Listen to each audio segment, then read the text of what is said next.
علی جس کو مولا محمد نے بنایا صلی اللہ علیہ وسلم، اگر کوئی حرامزادہ اس ذات والا کو گالی دے تو اس کو کیا کہیں؟ صحابی کہیں گے، کاتب وحی کہیں گے، ہم اس کو کہیں گے مردود ہے، لعنتی کردار ہے، اللہ کی لعنت ہو اس کے اوپر۔ ناظرین محترم، آج کی اس بزم میں ہم یہ جاننے کی کوشش کریں گے کہ حضرت امیر معاویہ رضی اللہ تعالی عنہ کو جو لوگ برا بھلا کہتے ہیں ان کے بارے میں کیا وعید آئی ہے، اور کسی صحابی کو برا بھلا کہنا یہ جائز ہے یا نہیں جائز ہے، ان ساری باتوں کو انشاءاللہ آج ہم آپ کو بتانے کی کوشش کریں گے۔ حضرات محترم، سب سے پہلے آپ اس بات کو ذہن میں ڈال لیں کہ حضرت امیر معاویہ رضی اللہ تعالی عنہ رسول پاک صلی اللہ علیہ وسلم کے جلیل القدر صحابی ہیں۔ اب صحابی کی تعریف کیا ہے؟ صحابی کی تعریف یہ ہے کہ جس نے رسول اللہ صلی اللہ علیہ وسلم سے ملاقات کی اور ایمان کے ساتھ اس دنیا سے گیا، ان کو صحابی کہا جاتا ہے۔ تو بلا شبہ اگر حضرت امیر معاویہ رضی اللہ تعالی عنہ کی زندگی کو ہم دیکھیں تو آپ رسول اللہ کے صحابی تھے، اور چھوٹے درجے کے نہیں بلکہ اولو العزم صحابہ میں آپ کا شمار ہوتا تھا۔ تو یہ ثابت ہو گیا کہ آپ صحابی رسول ہیں۔ اب صحابہ کرام کے مقام اور مراتب کو سنیں۔ صحابہ اگر ہم دیکھیں تو دو طریقے کے ہیں۔ رسول اللہ کے صحابہ کچھ وہ ہوتے ہیں جنہوں نے فتح مکہ سے پہلے ایمان قبول کیا اور حضور کی خدمت میں رہے۔ فتح مکہ 8 ہجری میں ہوا۔ اور کچھ صحابہ کرام وہ تھے جنہوں نے فتح مکہ کے بعد ایمان قبول کیا۔ اور دونوں طرح کے جو صحابہ تھے، رسول اللہ کی زیارت جن لوگوں نے کی تھی، ان تمام صحابہ کے بارے میں اللہ تبارک و تعالیٰ نے قرآن مقدس میں ارشاد فرمایا وَكُلًّا وَعَدَ اللَّهُ الْحُسْنَى، اور اللہ تبارک و تعالیٰ نے تمام صحابہ کے ساتھ اچھائی اور بھلائی کا وعدہ فرمایا۔ آگے اللہ ارشاد فرماتا ہے وَاللَّهُ بِمَا تَعْمَلُونَ خَبِيرٌ، اور اللہ تعالیٰ کو تمہارے کاموں کی خبر ہے۔ اب آپ اندازہ لگائیے کہ تمام صحابہ کا مقام تو یہ ہے کہ اللہ نے سبوں کے ساتھ بھلائی کا ارادہ فرمایا۔ اب بھلائی کس کو کہتے ہیں؟ بھلائی کا مطلب یہ ہے کہ دنیا سے جانے کے بعد اللہ ان کے ساتھ اچھا معاملہ فرمائے گا، اور اچھا معاملہ اسی وقت ہوگا کہ جب اس کو جنت میں داخل فرمائے گا، وہاں ان پر اپنی نعمتوں کو نازل فرمائے گا، نشاور فرمائے گا، تو بھلائی ہوگی۔ پھر آگے اللہ ارشاد فرماتا ہے واللہ بما تعملون خبیر، اور اللہ کو تمہارے کاموں کی خبر ہے۔ اب آپ بتائیے کہ اللہ کو تو صحابہ کرام کے کاموں کی خبر ہے کہ صحابہ کرام کیا کر رہے ہیں، کیا نہیں کر رہے ہیں، اس کی خبر ہے۔ لیکن آج کچھ لوگ یہ کہتے ہیں کہ حضرت امیر معاویہ نے حضرت علی رضی اللہ تعالی عنہ کے ساتھ جو جنگ کی تھی، اس جنگ کے بنا پر حضرت امیر معاویہ کو گالی بکتے ہیں اور کہتے ہیں کہ وہ خطا پر تھے، انہوں نے بہت بڑی غلطی کی، وہ گمراہ ہیں، بے دین ہیں، معاذ اللہ رب العالمین، اس طرح کی بکواس بازی کرتے ہیں۔ اب آپ بتائیے کہ اللہ تو فرما رہا ہے واللہ بما تعملون خبیر، اللہ کو صحابہ کے کاموں کی خبر ہے، اس کے باوجود اللہ فرماتا ہے کہ اللہ تمام صحابہ کے ساتھ بھلائی کا وعدہ فرما رہا ہے۔ تو کیا یہ لوگ جو آج حضرت امیر معاویہ کو برا بھلا کہتے ہیں ان کے کام کی بنا پر، تو یہ کیا معاذ اللہ اللہ سے زیادہ جاننے والے ہو گئے؟ معاذ اللہ، معاذ اللہ، صد معاذ اللہ، ایسا ہرگز نہیں ہو سکتا ہے۔ بلکہ صحابہ کرام کا مقام اور مرتبہ اتنا اونچا ہے جس کا کوئی شمار بھی نہیں کر سکتا۔ اب رہی بات یہ کہ حضرت علی اور حضرت امیر معاویہ رضی اللہ تعالیٰ عنہ کے درمیان جو جنگ ہوئی تھی، اس جنگ کو خطائے اجتہادی پر محمول کیا جاتا ہے۔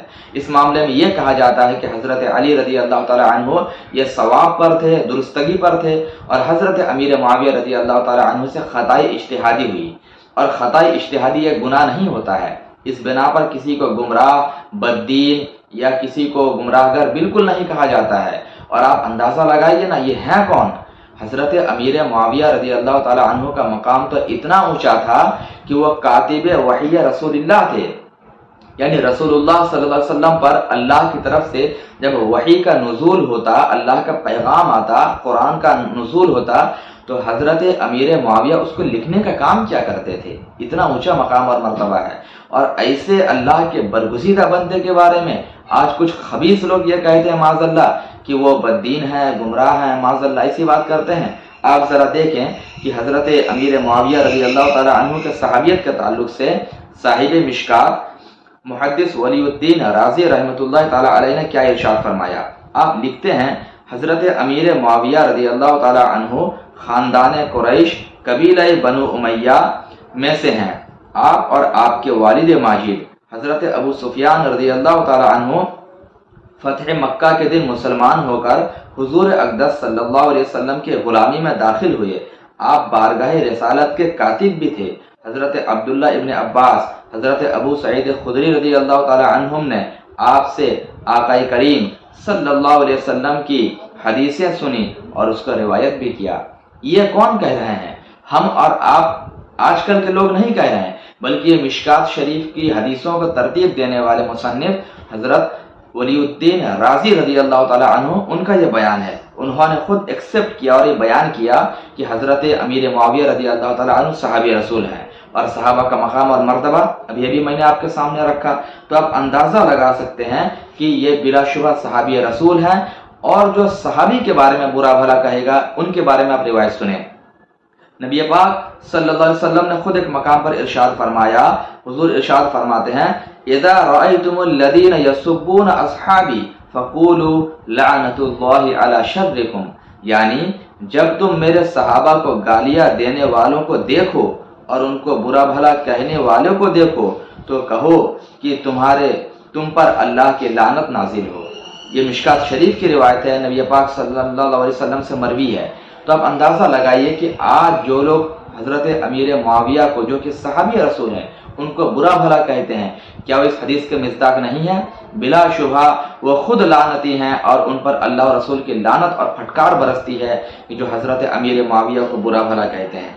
اچھا اتنا ہی نہیں، بلکہ آگے چل کر آپ ایک چیز اور دیکھیں، حضرت علامہ شہاب الدین خفاجی نسیم الریاض جو شفا شریف ہے، قاضی ایاز رحمۃ اللہ تعالی علیہ کی جو شفا شریف ہے اس کی شرح نسیم الریاض کے مصنف علامہ شہاب الدین خفاجی رحمۃ اللہ تعالی علیہ نے ایک مقام پر تو یہاں تک لکھ دیا کہ جو حضرت امیر معاویہ رضی اللہ تعالی عنہ پر طعن کرے وہ جہنمی کتوں میں سے کتا ہے۔ اب آپ اندازہ لگائیے، یہ آج اگر ہم کہیں آپ کہیں تو الگ بات ہے، لیکن یہ شفا شریف کے شارح جو ہیں شہاب الدین خفاجی رحمۃ اللہ تعالی علیہ انہوں نے اتنی بڑی بات بیان کی۔ تو آپ اندازہ لگا سکتے ہیں کہ آج جو لوگ حضرت امیر معاویہ پر بھونکتے ہیں، ان کو برا بھلا کہتے ہیں، ان پر طعن و تشنیع کرتے ہیں، ان کی حیثیت کیا ہے اور ان کا ٹھکانہ کہاں ہے، آپ اسی سے ان کا اندازہ لگا سکتے ہیں۔ اللہ تبارک و تعالی ہم سبوں کو صحابہ کرام سے محبت کرنے اور ان کے تعظیم اور توقیر دل میں بسائے رکھنے کی توفیق عطا فرمائے۔ یقین جانیں اسی میں نجات ہے، اسی میں نجات ہے۔ تو صحابہ کرام سے محبت کریں اور صحابہ کرام کے طریقے پر چلنے کی کوشش کریں، اور ان کے خلاف کوئی بھی ایسی بات زبان سے نہ نکالیں جس میں توہین کا پہلو شامل ہو۔ اللہ تبارک و تعالی تمام حاسدین کو، تمام شریروں کو سمجھ عطا فرمائے۔ السلام علیکم ورحمۃ اللہ تعالی وبرکاتہ۔